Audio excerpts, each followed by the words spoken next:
Sosial media bir ideal bədən yaradıb insan üçün. İnsan bu qədər fit olmalıdır, mükəmməl olmalıdır, belə bir görünüşə sahib olmalıdır və bu təbii ki, mükəmməlçi insanları daha çox təsir altına salır. Yəni insan düşünür ki, bəli, normal standart budur. Əgər mən bundan bir balaca kökəmsə, demək ki, məndə bir problem var. Bəzən heç bir problemi olmayan adam problemli olduğunu düşünür. Bəzən isə kiçik bir problemi, deyək ki, çox kiçik bir çəki çoxluğu varsa bu adamda onu çox abartı dərəcədə görməyə başlayır və hətta təhlükəli yollara belə əl atır. Arıqlama iynələri, mənşəyi məlum olmayan çaylar və kofelər. Bu asan üsullar doğrudanmı xilas yoludur? Hər şey düşüncədə başlayır. İnsan həyat tərzini dəyişdirməlidir arıqlamaq üçün. Yəni burada həm qidalanmağı, həm idmanı, həm həyat tərzi hər tərəfli dəyişməlidir ki, istədiyi nəticəyə çatsın.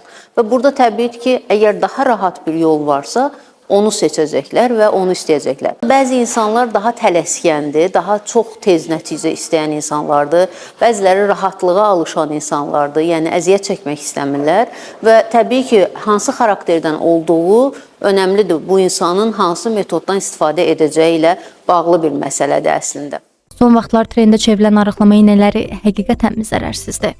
Gözəllik naminə sağlamlığı qurban vermək çıxış yolu deyil.